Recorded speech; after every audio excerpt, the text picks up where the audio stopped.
Ciudadano TV presenta Ecuador no para.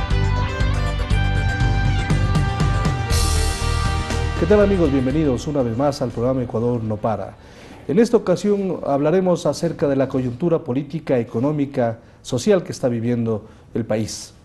Y para ello hemos invitado a Carlos Vaca Mancheno. Él es consejero presidencial, él es abogado, él fue también presidente de la Comisión Especial del 30S que nombró el presidente de la República para analizar lo que sucedió aquel aciago día en el Ecuador, el 30 de septiembre del año 2010.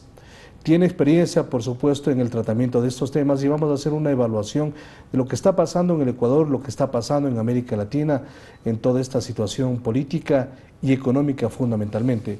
Así es que bienvenido, doctor, al programa Ecuador no para. Gracias, Marco Antonio. Ecuador irá a las urnas en 19 de febrero del año 2017, eso ya está resuelto, ya anunció el presidente del Consejo Nacional Electoral el calendario que se va a llevar a cabo. ¿Cómo está la situación política en este momento, cuando estamos prácticamente a un año de las elecciones, cuando por primera vez en los 9 años el Movimiento País no tendrá como candidato al actual presidente Rafael Correa? ¿Cómo mira usted la situación política a nivel general y luego para adentrarnos al tema del movimiento del oficialista Alianza País? Gracias, Marco Antonio. Buenas noches a usted y a los ciudadanos que nos escuchan. Yo creo que lo primero que habría que señalar de una forma categórica es que lo que se pone en juego en las elecciones del próximo año es el país que tenemos, el país que queremos, el país sobre el cual hemos construido a lo largo de estos 9 años en reformas profundas, sustanciales, en un cambio de correlación de fuerzas importante respecto del ejercicio de la autoridad pública y del poder frente a los poderes fácticos. Lo que está en juego en realidad es el país del futuro y el país del pasado, porque las próximas elecciones, como tal vez muy posiblemente en el último periodo democrático, no van no van a representar únicamente una transición de un gobierno, no van a representar únicamente la transición de la autoridad o de la figura del presidente. Está en juego el sistema político. Está en juego un modelo político, está en juego un sistema, está en juego un proyecto político que le ha planteado al país durante 9 años una enorme transformación, que le ha planteado al país durante 9 años de una recuperación de la dignidad, que le ha planteado al país en los últimos 9 años una opción por la gente más necesitada y más pobre del país. Ahora, doctor, algunos sectores obviamente reconocen los grandes avances, especialmente en el tema social, pero también están advirtiendo un cierto agotamiento de una parte importante y sustancial de la ciudadanía. Estamos hablando de la clase media, que logró llegar a tal nivel justamente con las políticas de este gobierno, pero que aspira más y ve algunas circunstancias que no están de acuerdo. Bueno, el ejercicio de todo poder, el ejercicio de toda actividad democrática desde el poder conlleva un desgaste, pero no es un desgaste que en este caso nosotros debamos enfocarlo exclusivamente en una especie de agotamiento de ciertos sectores, sino también es un desgaste que se ha generado o se ha pretendido crear alrededor de cuestionar en general todo el modelo de desarrollo, todo el modelo de acción política, todo el modelo de proyecto político de la Revolución Ciudadana. Entonces, hay algunos sectores, claro, hay algunos sectores que no se sienten conformes, no están a gusto, no creen que este proceso debe continuar, pero hay una inmensa mayoría de la gente que ha encontrado en este gobierno una recuperación de lo público, un nuevo pacto social a través de una nueva constitución, la recuperación de la economía, que más allá de esta situación complicada en la que ha estado el país en los últimos meses por el descenso del precio del petróleo, ha sido una economía ampliamente volcada a la inversión, al bienestar, a la salud, a la educación, etc. Y ahora en el sector... Entonces, claro, ese es el punto principal, es el punto nodal de lo que está en juego. Profundizar estos cambios, hacerlos que se conviertan en permanentes, en que la revolución no pare, y efectivamente un grupo de gente que lo que quiere es regresar a esa política de la componenda, a esa política del amarre, a esa política en la cual el ciudadano era lo último que importaba en la democracia. Hay dos instancias que vivió el país y que fueron fundamentales. En 10 años Ecuador tuvo 7 presidentes. Ahora en estabilidad política y económica que ha vivido el país en los últimos 9 años, si termina el periodo, el próximo año, Ecuador tendrá un presidente para 10 años o en 10 años. Ese es el primer punto, un poco de la referencia de lo que cómo admite la comunidad de la ciudadanía esta estabilidad que ha existido en el Ecuador en los últimos meses y años. Y lo segundo, el esquema mediático del país desde hace ya varios meses o quizás años ha insistido en la necesidad de una renovación. Es decir, que ciertos líderes políticos ya deben retirarse y deben dar chance o posibilidad a nuevas figuras, a nuevas caras. Y eso lo ha evidenciado también algunos resultados que se han dado en los últimos tiempos en algunos países de América Latina, que nos vamos a referir más adelante. Vea, la discusión de fondo en este tema es sobre la aparente contradicción que existe entre la posibilidad de reelegir y la posibilidad de continuar y la posibilidad de darle estabilidad al país versus el criterio o el principio de la alternancia.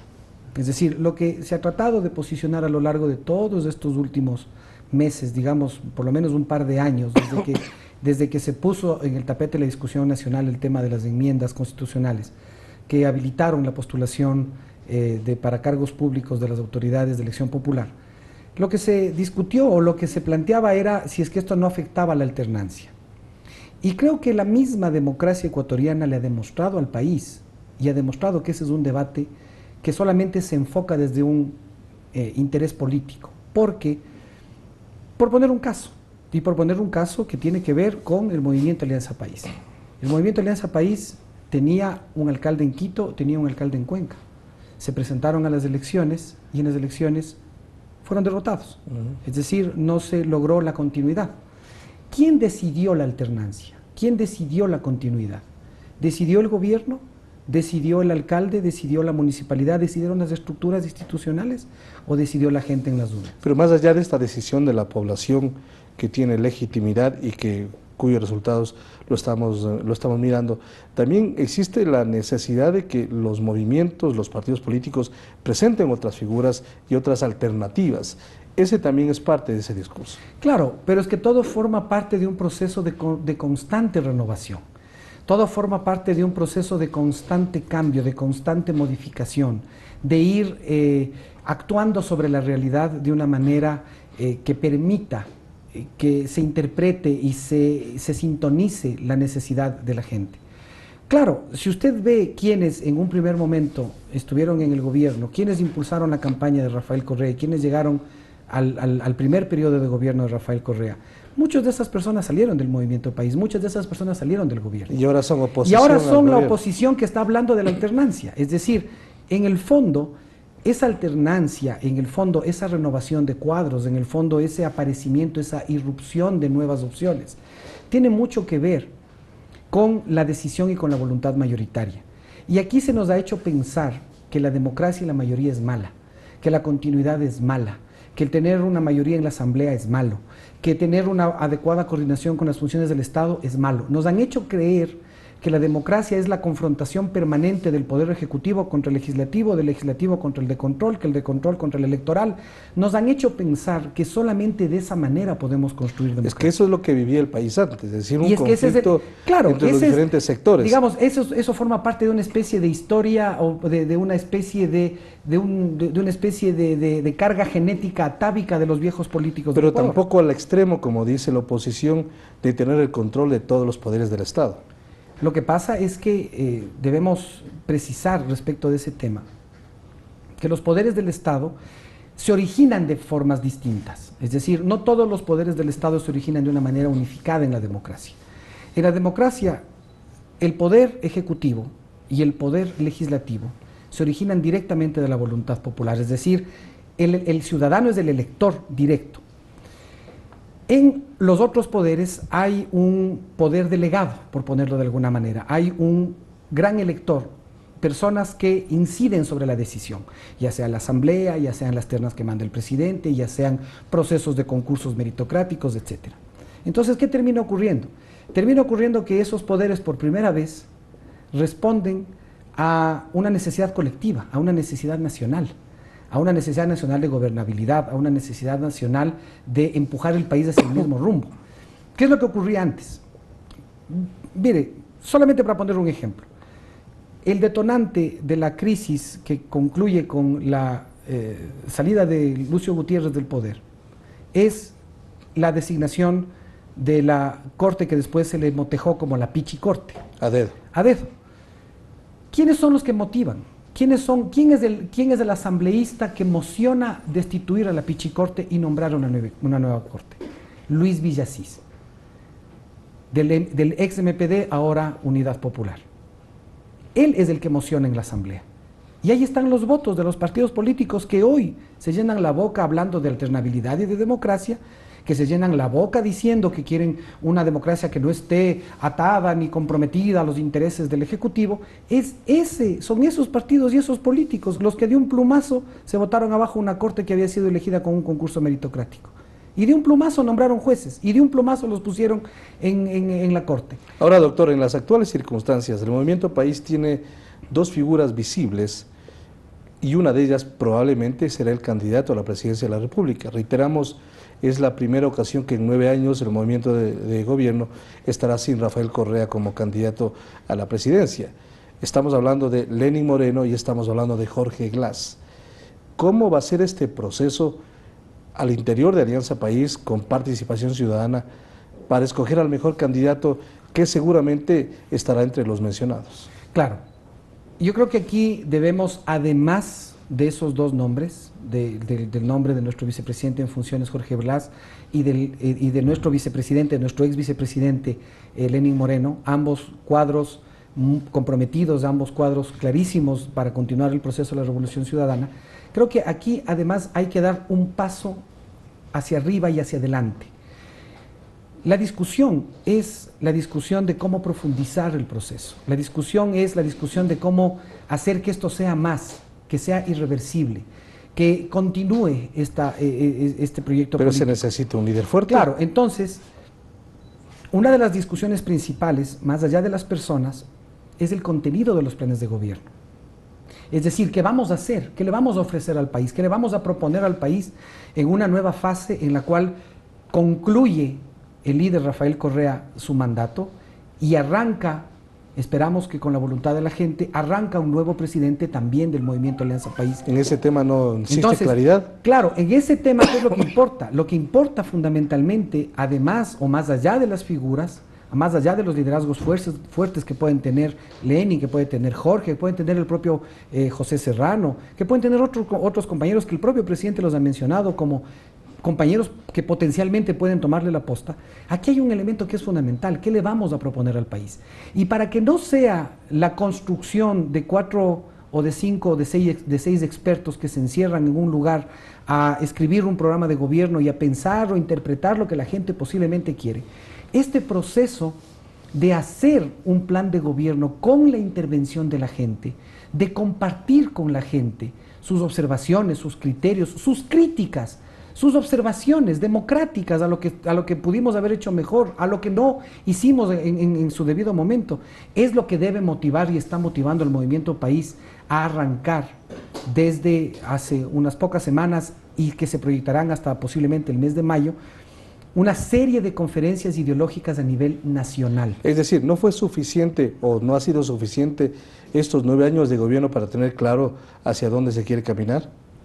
No pueden ser nunca suficientes, Marco Antonio, no pueden ser nunca suficientes.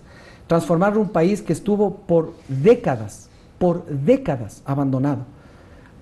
transformar un país en el cual los ciudadanos no tenían acceso a la educación, no tenían acceso a la salud, no había infraestructura vial, no había inversión productiva, no había centrales hidroeléctricas.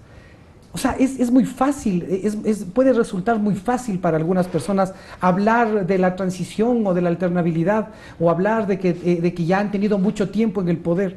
Cuando no nos olvidemos que hasta antes del gobierno de Rafael Correa, incluso al principio del gobierno de Rafael Correa, todavía los ecuatorianos sufríamos apagones en el pleno siglo XXI. Todavía sufríamos de no tener una carretera que una Quito con La Tacunga o Guayaquil con Machala. Hasta hace poco no teníamos hidroeléctricas, hasta hace poco no teníamos absolutamente nada de lo que ahora el país disfruta. Hospitales, infraestructura educativa, etcétera, etcétera, etcétera. Es decir, cambiar la inercia de un país abandonado por décadas, de un país en que convirtió al poder político del Ejecutivo y del Legislativo en un poder de componendas para beneficiar a los banqueros, para beneficiar a los grandes empresarios, para beneficiar a las personas más pudientes de la sociedad. Cambiar eso no es sencillo. Ahora, hemos tenido una gran claro, resistencia, una gran resistencia. En este momento, además del tema político, del modelo político, lo esencial, y en esta campaña usted sabe, y por supuesto el gobierno, que se va a concentrar en el tema económico, es decir, el modelo económico que nos rige en este momento, qué tan viable es a mediano, a corto, a mediano, a largo plazo, por un lado, y por otro lado, todas las críticas vendrán justamente a lo que está sucediendo en el país a causa de todo este shock externo que ha motivado resultados que estamos viviendo. A ver, es innegable que hay un shock externo, es innegable que hay un momento complicado, difícil, que se viene arrastrando desde el año anterior a propósito de la caída de los precios del barril de los barriles de petróleo. Pero aquí tomemos en cuenta una cosa, Marco Antonio, porque también muchas veces nos enfrascamos en discusiones respecto de si lo que debimos haber hecho era otra cosa, que si lo que se debía haber hecho era tener fondos de liquidez, que si lo que se debía haber hecho era más bien ahorrar, que si lo que se debía haber hecho es otra cosa. Primero, lo primero que debe quedar claro es que cuando pasa la batalla todo el mundo es general.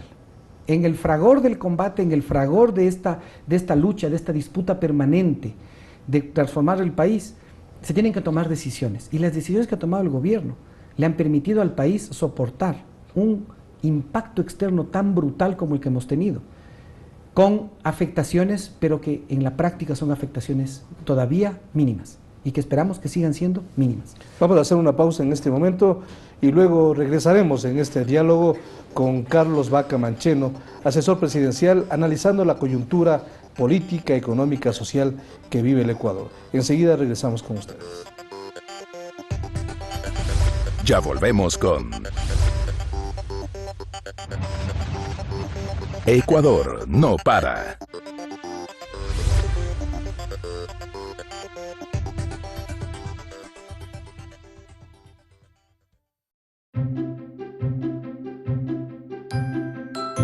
La belleza del Ecuador no está solo en sus monumentos,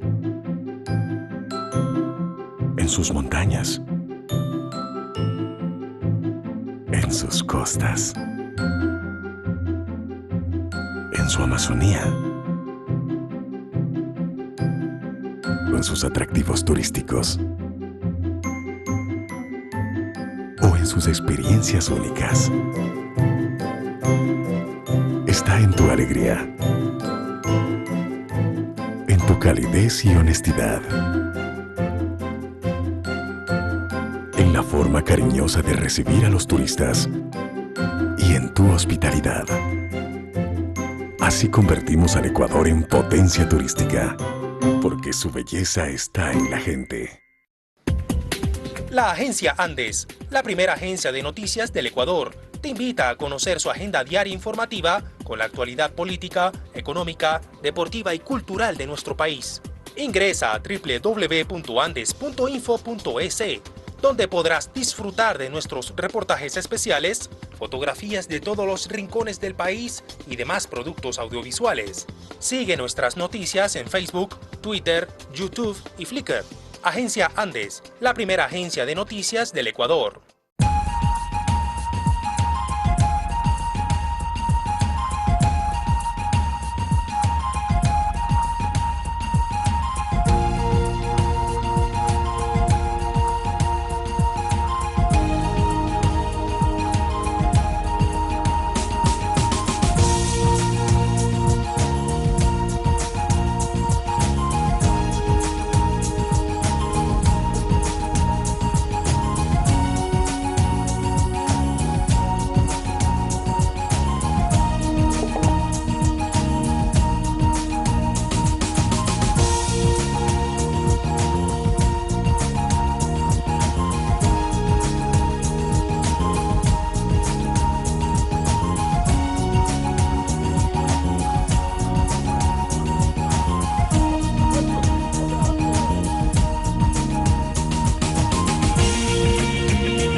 todo en un solo lugar, tan cerca. All you need is Ecuador. Ecuador es todo lo que necesitas. Continuamos con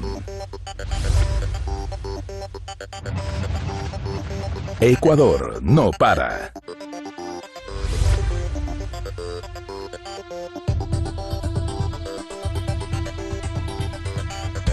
Ecuador no para dialoga esta noche con Carlos Vaca Mancheno, él es asesor presidencial. Estamos haciendo un análisis de la coyuntura política, económica, social que está viviendo el país y hemos iniciado el diálogo respecto al tema económico, que en la campaña sin lugar a dudas se va a revisar el modelo, si el modelo es efectivo, si ya cumplió su etapa, su ciclo, porque siempre hablamos en economía de ciclos y eso está sucediendo en algunos países de América Latina que han sido dependientes de los commodities o del petróleo en general. Ecuador, en estas circunstancias del gobierno, está dispuesto a revisar el modelo, tendrá que hacer algún cambio fundamental para las próximas semanas, meses, años de cara a las elecciones.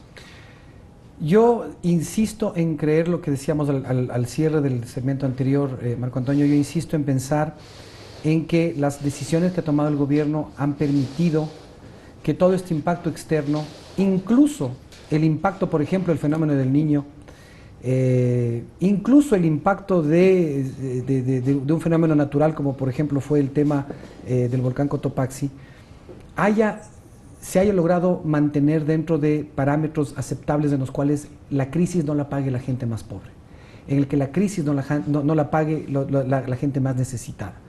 Porque a pesar de todo este impacto externo tan importante que ha sufrido el país, las enormes inversiones que se han hecho están empezando y van a seguir dando frutos y réditos económicos, porque va a tener electricidad sin tener que importar diésel, va a tener un control de inundaciones, tiene ya este momento el país un control de inundaciones eficiente que ha hecho que más allá de los impactos naturales que pueda tener este fenómeno del Niño, no sean impactos que destruyan a la agricultura ni destruyan al pequeño productor o al mediano o al gran productor en la costa. Va a tener una población más sana, porque también usted sabe que a un mal le viene otro, y cuando la gente no tiene salud o cuando se queda sin trabajo le viene después le viene un problema de salud y vienen tras cuernos palos, como se dice vulgarmente. Pero todas estas inversiones que ha hecho el gobierno en lo productivo, en lo económico, en lo social, está permitiendo que el país sostenga y soporte de una manera adecuada esta crisis. ¿Será suficiente para lo que va a pasar más adelante? Yo creo que es suficiente, hay cosas que hay que ajustar. Creo que la iniciativa que tiene el gobierno de dictar una ley que permite incrementar o facilitar o potenciar la inversión y las alianzas público-privadas también va a dar resultados. De hecho, ya hay, sobre la base del marco de esta norma, ya han venido al país inversiones importantes de varios cientos de millones de dólares en puertos, en empresas, en obra productiva. Es decir, yo creo que hay lo último que el gobierno podría cambiar, más allá de lo que le pida la más rancia derecha y más allá de lo que pidan a ciertos medios de comunicación que actúan como sujetos políticos, lo último que el gobierno va a hacer, y eso creo que el país lo debe tener absolutamente claro, lo último que va a hacer el gobierno es hacer que, como en otros países, la crisis la pague la gente más pobre. Esos mismos sectores opositores que siempre exigían que el gobierno permita la participación privada en algunos sectores de la economía, están ahora criticando que con la alianza público-privada, los sectores de oposición y los sectores de la ultraizquierda, que al principio fueron parte de este gobierno, están criticando esta alianza público-privada porque ya prácticamente, según ellos, se les está entregando el manejo al sector privado, y están criticando también estas reformas laborales que han sido entregadas el día de hoy a la Asamblea Nacional, que permite ciertos cambios y ciertas figuras en las contrataciones y en los contratos con los trabajadores. Estas figuras, por ejemplo, la que se presenta respecto de modificaciones en el régimen laboral, más lo que se está haciendo con relación al tema de inversión y alianza público-privada, ¿qué es lo que busca? ¿Qué fin persigue? Conservar el empleo, conservar el trabajo, porque en la microeconomía no hablemos de la macroeconomía, de los grandes impactos del precio del petróleo y de los commodities y de todas estas cuestiones que le afectan a la macroeconomía, mucho más en un país como nuestro que tiene una moneda extranjera. En la microeconomía, la familia, el ciudadano, los ciudadanos, mientras en su núcleo las personas continúen y tengan trabajo, tengan una fuente de ingreso, todos estos elementos o todas estas afectaciones externas pueden afectar en algo.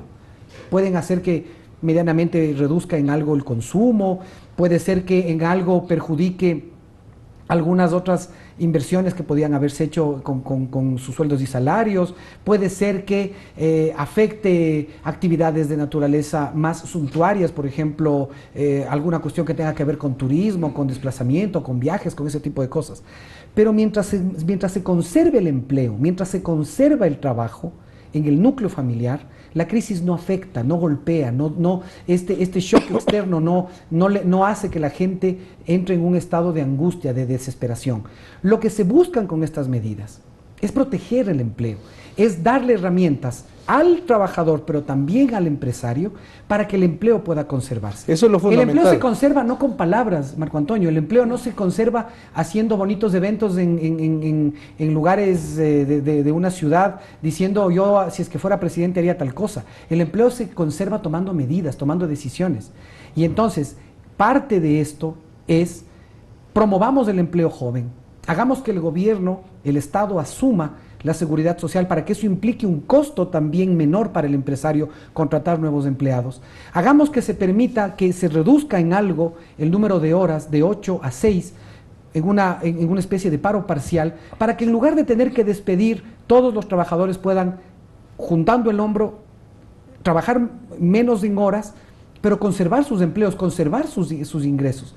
Es decir, tanto la inversión que se hace con las empresas, con las alianzas público-privadas, que son inversiones productivas, son inversiones en construcción, son inversiones en obra pública, son inversiones en infraestructura, como estas otras medidas laborales, buscan conservar el empleo. Mientras el ciudadano tiene empleo, esa, entre comillas, crisis que nos han vendido, este gran impacto externo que hemos tenido, va a ser más sostenible, más llevadero, hasta que además el país pueda recuperar otras fuentes de ingreso que ya están en curso. La producción de las hidroeléctricas, una serie de cosas más. Esto es fundamental porque Ecuador ya tiene 2 o 3 espejos en donde mirarse. Es decir, una población que en su momento determinado apoyó a ciertos gobiernos, estamos hablando de Argentina, con Néstor y Cristina, con 12 años de gestión. Estamos hablando de Venezuela con 17 años de gestión con Chávez y Maduro y la pérdida de la mayoría de la Asamblea. Y estamos hablando de lo que podría ser un empate o una derrota de Evo Morales después de 10 años de gestión con resultados importantes. Es decir, ¿qué medidas deben tomarse para evitar que suceda en Ecuador lo que está sucediendo en algunos otros países y que según ciertos analistas o representantes de diferentes sectores hablan del fin del siglo XXI, socialismo del siglo XXI o de los gobiernos progresistas? Lo primero que tiene que entenderse es que esas medidas tienen que ser fundamentalmente y van a ser y son fundamentalmente medidas políticas.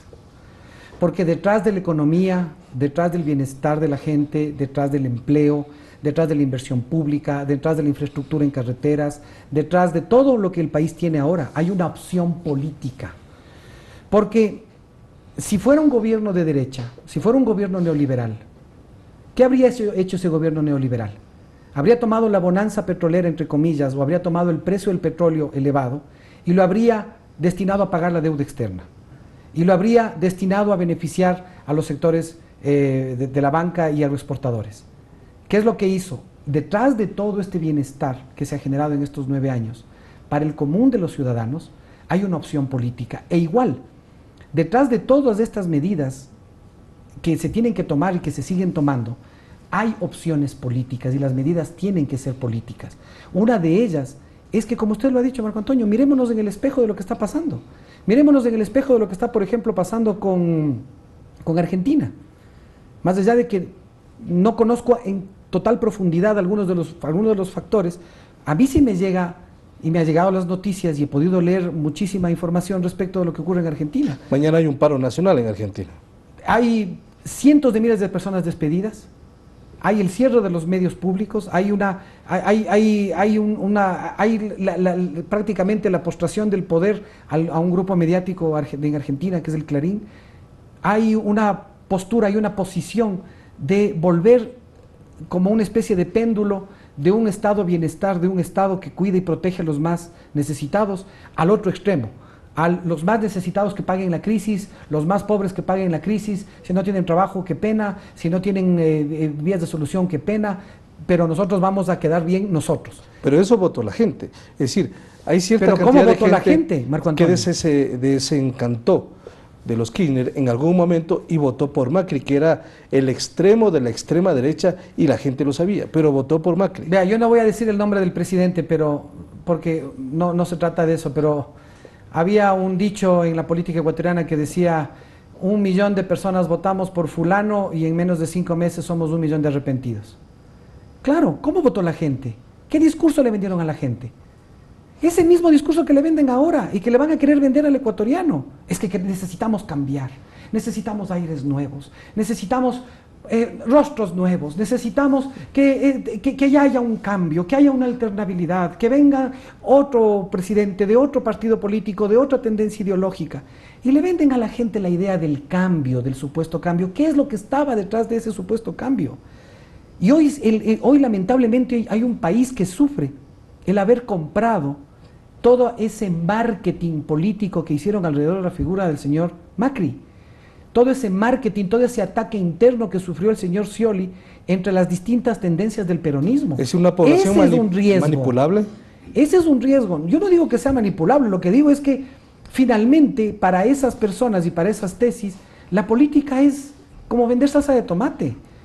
Usted, o como comprar una camisa o como comprar un pantalón, pero eso ha pasado le venden siempre. como un producto. Siempre ha pasado eso. Y hay la ventaja o la desventaja que cuando usted va a comprar un pantalón de mala calidad, Marco Antonio, usted se va a la tienda donde la compró o se va al local donde la compró y dice: por favor, devuélvame el pantalón que compré. ¿Cómo le pide usted al ciudadano que, engañado por esas falsas ideas de cambio, cómo le pide al ciudadano que le devuelvan el voto? Pues no solo fue Argentina, Venezuela y también Bolivia. Y Venezuela, el panorama es muy grave. En Venezuela hay una guerra económica que ha soportado el gobierno durante varios años. Los errores, los aciertos del proceso político interno de Venezuela son los errores, los aciertos que cometa o que haya tenido ese gobierno son propios y le competen a esa ciudadanía. Pero ¿cuál es la condición, cuál es la circunstancia en la cual se enfrenta ese proceso político? Se enfrenta a, bueno, muy bien, queremos la asamblea. ¿Y la asamblea para qué? Para terminar con el gobierno de Maduro. Mira, yo no quiero hacer más comparaciones de estas que lo que ocurría en Chile en el año 73 antes de la caída de Salvador Allende. El mismo escenario de guerra económica, escasez en las perchas, no había comida, la gente hacía enormes colas. Y al día siguiente que fue Salvador Allende defenestrado del poder y fue asesinado, al día siguiente de pronto todas las perchas estaban llenas, de pronto había comida. Y el ciudadano que sufría las condiciones de esta guerra económica tan salvaje que se significaba sobre ellos, dijo: bueno, gracias, pues, porque finalmente tuvo cómo comprar algo, tuvo cómo comer, tuvo cómo evitar hacer colas largas. Ese es un enfoque que no hay que perder de vista. Aquí hay intereses geopolíticos.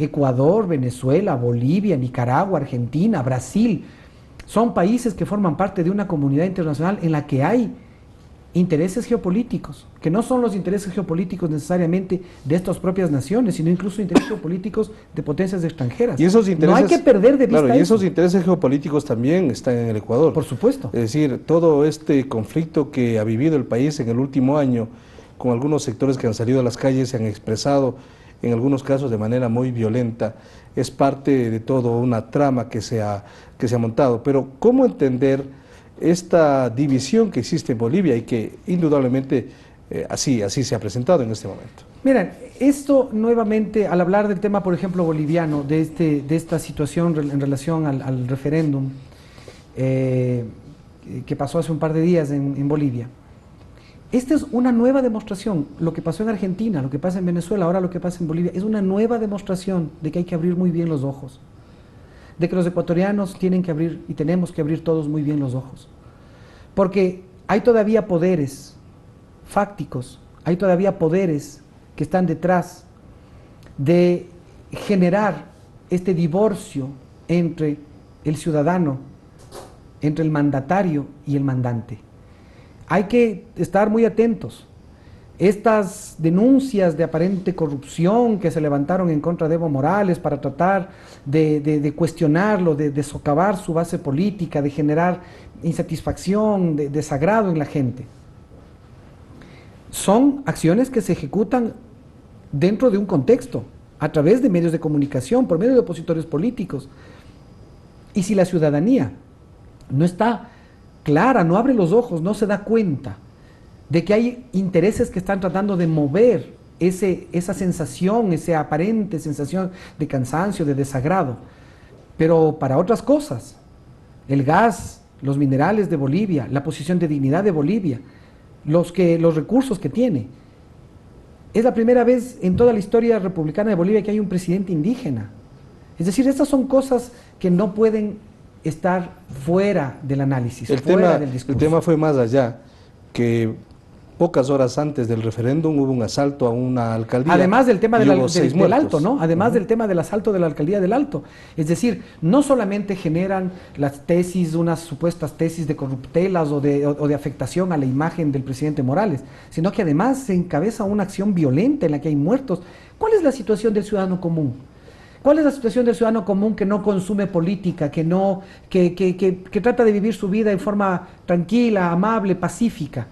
Cuando prende el noticiero y ve que hay muertos en una alcaldía, cuando la siguiente noticia del medio de comunicación es que su presidente es corrupto, cuando la siguiente noticia es que hay una crisis y que va a haber un gran problema. ¿Cuál es la situación del ciudadano común? El ciudadano común que no está politizado, al que todavía no ha llegado la idea de la política, que todavía no está en capacidad de discernir porque tiene tantas ocupaciones y preocupaciones que la política no forma parte de su escenario de vida normal. ¿Qué es lo que hace ese ciudadano? Dice, bueno, yo ya no quiero esto. El ciudadano huye del conflicto, no es que busque el conflicto. Por eso, ¿qué es lo que pasó? Y tanto es así que el ciudadano común, el ciudadano bueno, el que está trabajando todos los días por su país, huye del conflicto. Que fíjese lo que les pasó a los que pretendieron desestabilizar al gobierno en junio y julio, y después del paro nacional que convocaron el 13 de agosto, y después las marchas violentas que convocaron en Quito. Estuvieron solos, la gente no salió, la gente no se va a sumar a una aventura de violencia, pero obviamente la gente puede estar sometida también a un enorme condicionamiento de los medios, de los políticos, todo está mal. Claro, ¿Qué medidas se habrían tomado? Claro, y que tarde o temprano podría dar resultado. Vamos a hacer en este momento la última pausa en este diálogo y revisaremos otros temas de la coyuntura también, porque en el Ecuador en las últimas semanas han pasado varias cosas, como el tema del ISFA, el tema del Colegio Montúfar, entre otros elementos que vamos a analizar después de esta pausa. Enseguida regresamos. Ya volvemos con Ecuador no para.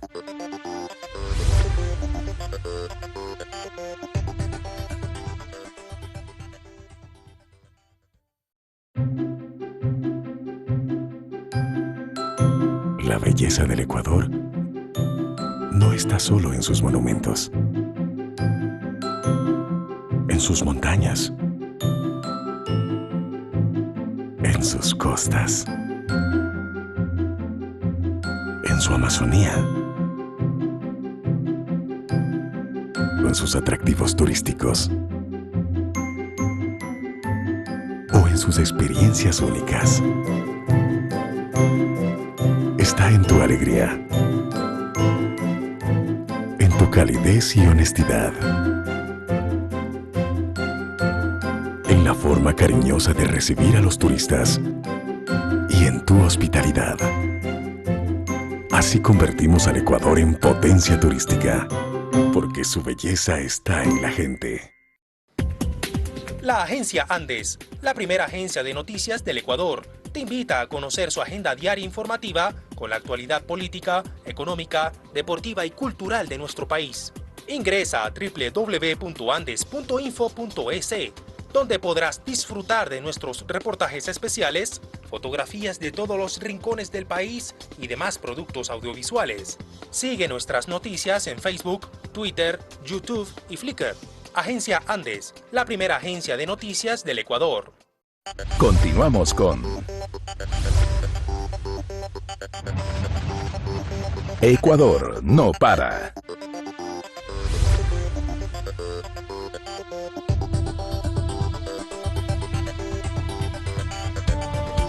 Continuamos con Ecuador no para esta noche con el doctor Carlos Vaca Mancheno, asesor presidencial. Doctor, el país ha vivido en las últimas semanas también esta situación del ISFA, que poco a poco está conociendo ya a profundidad. Y la pregunta que nos hacemos todos los ecuatorianos, ¿por qué un tema administrativo ha tomado tantos ribetes políticos al punto de que algunos miembros del servicio pasivo de las Fuerzas Armadas, del Ejército, Marina, Aviación, etcétera, ya han puesto ciertos reparos a la gobernabilidad en el país y han dicho que se le está metiendo la mano a todo lo que han hecho ellos, han logrado en su instituto, el ISFA? ¿Por qué ha llegado a estos niveles? Es necesario resumir en medio minuto cuál es el problema del ISFA. El problema del ISFA es que cuando el ISFA le vende al Ministerio del Ambiente los terrenos en los cuales está hoy construido el Parque Samanes, se construye el Parque Samanes, se suscribe la compraventa con un precio que no era legal. Se suscribe la compraventa con un precio que era de un avalúo que la ley no reconoce como legítimo, como válido. Pero que fue aceptado. Y que fue aceptado como un error que me parece que debe analizarse y que tiene que analizarse ya por parte de la Contraloría, pero se suscribe sobre un avalúo que no era el que la ley establecía que debía hacerse. Y sobre la base de eso se paga en exceso 41 millones de dólares. Y lo que hace el Procurador General del Estado, después de que las partes, el ISFA, el Ministerio de Defensa, el Ministerio del Ambiente, etcétera, después de que ya las partes tratan de encontrar una solución y no avisoran una solución, una respuesta, las partes lo someten al conocimiento del procurador. Y el procurador dice efectivamente, aquí se ha hecho un pago en exceso de 41 millones y esto tiene que rectificarse. Y eso implica disposiciones administrativas en las cuales el ISFA tenía que restituir. ¿En dónde se arma todo este escándalo político? ¿En dónde se produce todo este escándalo político? En un par de cosas que son inadmisibles, Marco Antonio. La primera es que el mando militar haga una rueda de prensa y exprese una posición política frente al tema del ISFA sin respetar ni los canales políticos ni los canales administrativos que son el Ministerio de Defensa y la Presidencia de la República. Ellos no podían actuar sobre la base de una defensa institucional del ISFA, no podrían actuar siendo oficiales de servicio activo y siendo militares de servicio activo y además comandantes de la zona, de las fuerzas, no podían salir a hacer una expresión de un tema jurídico y administrativo como que fuera una cuestión de ataque o de defensa de una institución. Pero si se sentían afectados tenían que expresar. Pero habían los canales correspondientes sobre los cuales se estaba trabajando, es decir, habían mesas de trabajo, habían reuniones, había todo. Es decir, no es admisible que un tema administrativo y jurídico se lo eleve a una condición o a una categoría de un tema de defensa a ultranza de los beneficios de una institución por sobre los intereses del país. Porque aquí lo que está en el fondo es eso. Aquí los intereses del país. Como primer elemento. El segundo es que una vez que se produce, una vez que el presidente de la República toma la decisión de cesar al alto mando y de disponer que esos valores sean compensados de las obligaciones que tiene el gobierno con el ISFA, nuevamente aparecen un grupo de actores políticos tratando de encontrar en el tema del ISFA una oportunidad para generar malestar interno y además generar una especie de sensación de que aquí hay una desestabilización y no hay un gobierno democrático establecido y sólido y que hay todos unos problemas alrededor de las Fuerzas Armadas. Apelando al mito de que cuando las Fuerzas Armadas, antes del regreso a la democracia incluso, no estaban satisfechas con algo, era más fácil que las Fuerzas Armadas den un golpe de Estado y saquen del poder al presidente que estaba haciendo lo que no les parecía útil o correcto, y se establezcan gobiernos de transición, gobiernos interinos, En el fondo, etcétera, etcétera. ¿esto para qué ha servido? Entonces, ¿qué es lo que nos ha permitido esto transparentar? Es decir, esto creo que ha abierto un debate sobre principios. Primero, el principio del cumplimiento de la norma y de la ley. Las instituciones, las Fuerzas Armadas, el ISPA, son instituciones respetables. Son instituciones, el bando militar, las instituciones de la defensa nacional, de la seguridad pública, son instituciones respetables. Pero más allá de que son instituciones respetables, están todas esas instituciones sometidas al imperio de la ley. Y aquí hay una cuestión en la cual de alguna forma se nos está pretendiendo decir o se está pretendiendo insinuar que si es que se le perjudicaba al interés del Estado, del gobierno nacional, o más que del gobierno, del Estado ecuatoriano, se le perjudicaba en 41 millones de dólares, no importaba, porque era para beneficio del ISPA. O sea, como que la norma o la ley puede ser para unos, pero no para otros. O sea, yo creo que el primer debate sobre principios que se ha abierto en el tema del ISPA es el tema del cumplimiento de la ley. Y Ahora, el otro tema, doctor, antes de eso, es que se están analizando cuál es el rendimiento de algunas empresas que maneja el ISFA. Además, en este sentido. Pero ¿por qué se lo hace ahora? ¿Por qué no se lo hacía antes? Es que ese es el ¿Qué segundo debate que también se transparenta a propósito de todo este problema. Porque el primero que le decía es el tema del cumplimiento de la norma, de la ley, de que todos estamos sometidos a la ley en un gobierno democrático. Y el segundo es este. El segundo es el debate que se abre alrededor de cómo se produjeron o se hicieron en el país una transferencia de riqueza y de recursos del Estado, es decir, del interés de todos los ecuatorianos, a instituciones. Es decir, cómo es que se trasladaron empresas, terrenos, bienes, compañías, hoteles a favor de una institución, insisto, muy respetable, pero que representa el interés de un grupo igualmente respetable de ciudadanos, pero que no son la mayoría de los ecuatorianos.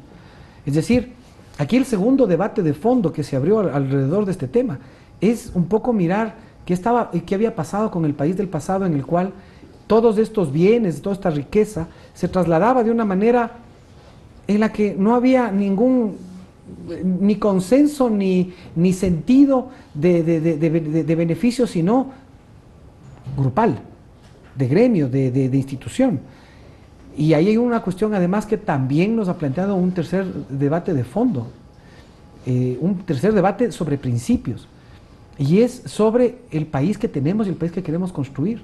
Es decir, sobre el país en el cual las instituciones respetables o respetadas como son, pueden o no pueden seguir en la senda de conservar privilegios y defender privilegios de ultranza, como que una decisión administrativa y jurídica como la que se toma es una decisión que ataca o atenta en contra de las instituciones. Y en este debate también debe haber otro fundamental, y así lo ha dicho el ministro de Defensa, Fernando Cordero, debatir sobre la seguridad social en general. Claro. ¿Por qué hay tanta diferencia entre los rendimientos de la seguridad social del ISFA, del ISPOL y el IES, por ejemplo, cuando el IES cobija a la mayoría de ecuatorianos? Hay un fondo de pensiones, es decir, antes había un solo fondo de pensiones que estaba en el IES.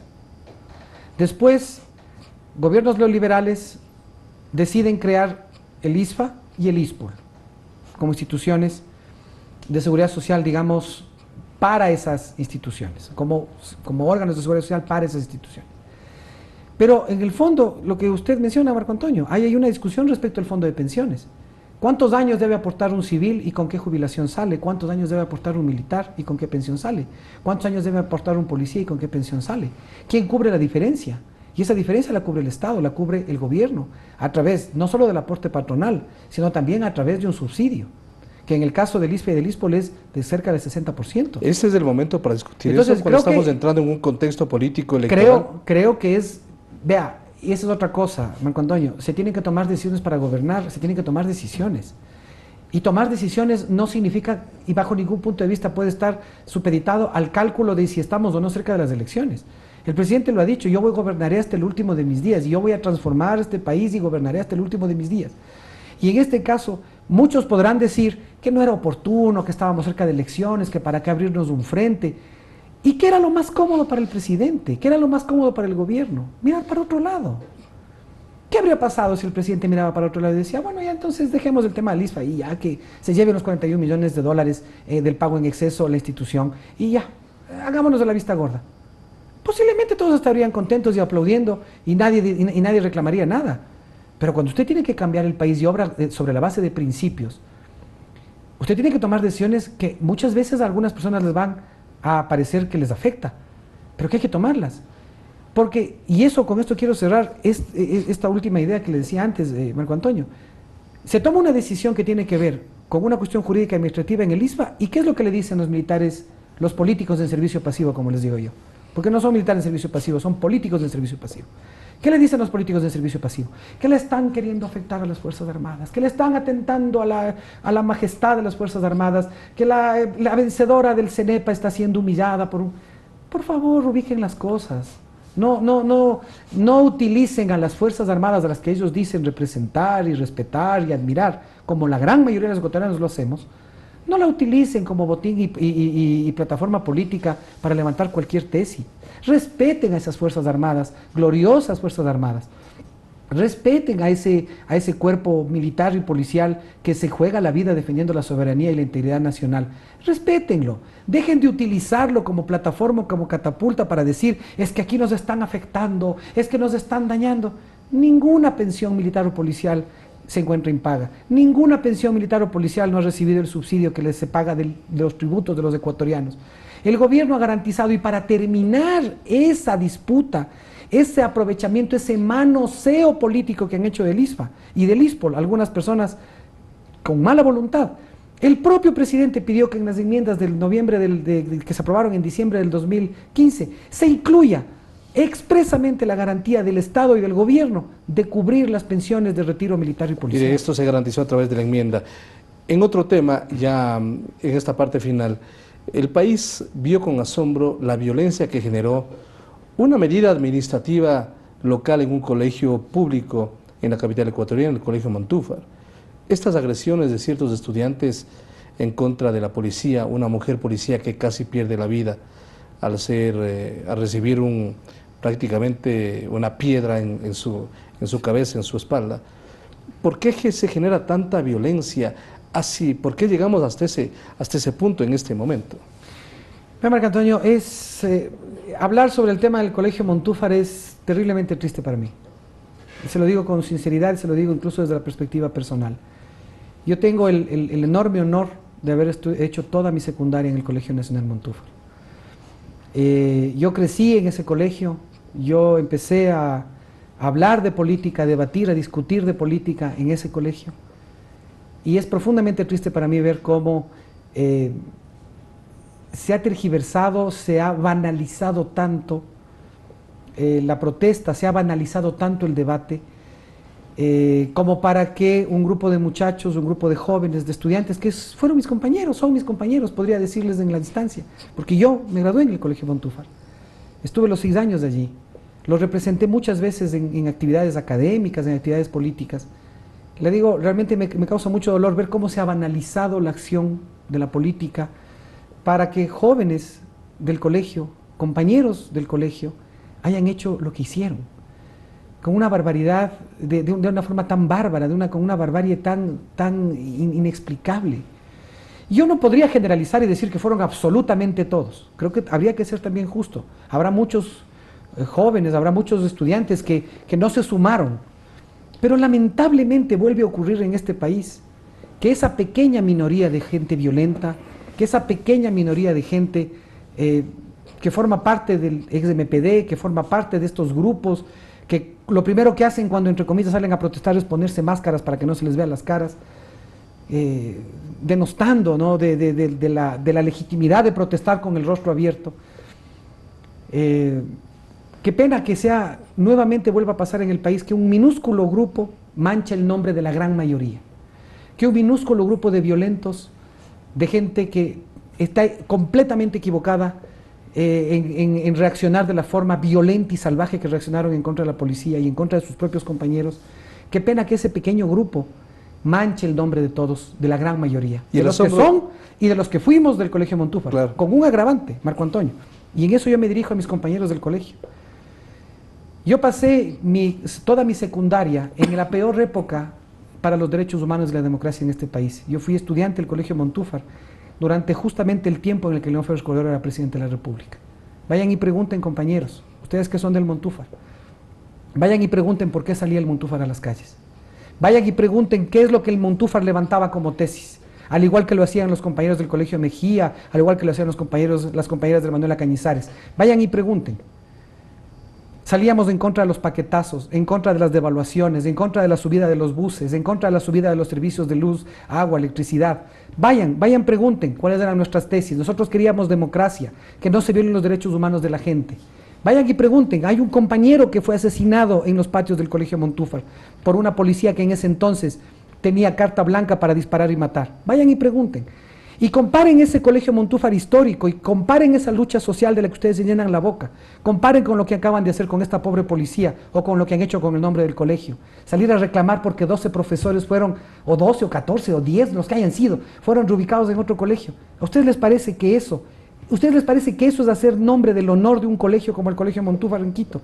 Qué lamentable, qué pena, Marco Antonio. Yo te digo la verdad, sobre esto siento mucha frustración, mucho dolor como ciudadano, porque yo soy y me siento parte, mi colegio es ese. Y un elemento más, el líder de los estudiantes lo que manifestó es simplemente que ellos tienen que aprobar, ellos tienen que conocer las medidas administrativas que se toman, en este caso en la reubicación de los profesores.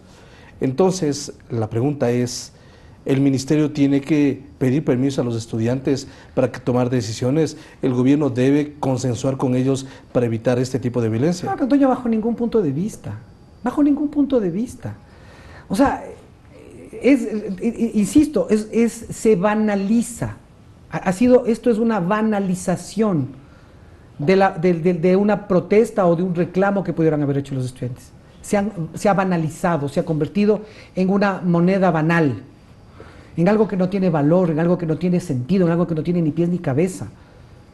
La autoridad educativa hace una evaluación. Sobre la base de la evaluación que hace la autoridad educativa, establece que hay otros colegios en los cuales hay una carga docente o hay un grupo de profesores que no se ha cubierto, que no se ha completado adecuadamente. Y decide trasladar esos docentes a completar la educación de otros chicos, de otros colegios, de otros estudiantes. ¿Cómo puede pensarse, cómo puede ser racional el decir que los estudiantes tienen que aprobar cuántos profesores deben haber en el colegio? ¿Cómo puede ser racional que un grupo de estudiantes decidan quiénes son sus profesores? ¿Y cómo puede ser racional que este grupo de estudiantes, este lamentable minúsculo grupo de estudiantes violentos, cómo puede ser que este minúsculo grupo de estudiantes se atreva a pensar de que porque tienen que dejarles a sus 12 o 15 o 12 o 10 o los que sean, a sus docentes de calidad, les estén negando la educación a esos docentes que tenían que prestar servicios en otras instituciones educativas? O sea, no tiene realmente ya el nivel al que ha llegado ese tema, con acciones violentas, con protestas fuera de tono, cuando le tratan de matar yo he visto las imágenes, son brutales. Le lanzan un tarro de basura primero contra la policía, después lanzan una piedra. Esta pobre servidora, digo, lamento decir pobre, pero pobre por mi solidaridad con ella, esta pobre funcionaria policial es lastimada, pudo haber quedado parapléjica, pudo haber muerto, pero ¿puede tener eso algún sentido? O sea, por favor, recuperemos un mínimo sentido de humanidad y de decencia en lo que hacemos. Jóvenes, no se dejen manipular de esa manera. Es una barbaridad a lo que les están empujando. Es una barbaridad a lo que les están llevando. Les están llevando a que ustedes sean la carne de cañón de los intereses de un grupo de personas claramente identificadas como un partido político. Y eso no es admisible bajo ningún punto de vista. Reclamen, protesten, levanten su voz, pero de la forma en la que un estudiante del Colegio Montúfar debe hacerlo, con respeto, con la autonomía de pensamiento y de corazón y de sentimiento. Hablen con el rector, pidan una audiencia al ministro, pidan una explicación, pero tampoco crean que porque ustedes pueden hacer eso, se les tiene que consultar cuáles son los profesores que tienen que salir, o se les está autorizando para que ustedes cierren las puertas del colegio, traten de agredir a la gente con troncos, traten de romper las puertas, lancen piedras. Por favor, o sea, tengamos un sentido de humanidad. Eso fue la sorpresa que tuvimos los ecuatorianos al ver esas circunstancias, y que fueron determinantes para mirar quiénes están detrás de esto. Finalmente, el abogado de ellos es un conocido Ciro dirigente Guzmán, ¿no? político del MPD o de ahora Unidad Popular, entre otras cosas. Doctor, le agradezco mucho por su presencia. Gracias, Marco Antonio. Aquí en el programa Ecuador no Buenas para. Y a noches. ustedes también, gracias por su atención. Hemos hecho un análisis de diferentes aspectos que está viviendo el país y algunos países de América Latina en esta circunstancia social, política, económica que estamos viviendo. Gracias por su atención, como siempre. Hasta una próxima oportunidad y felicidades.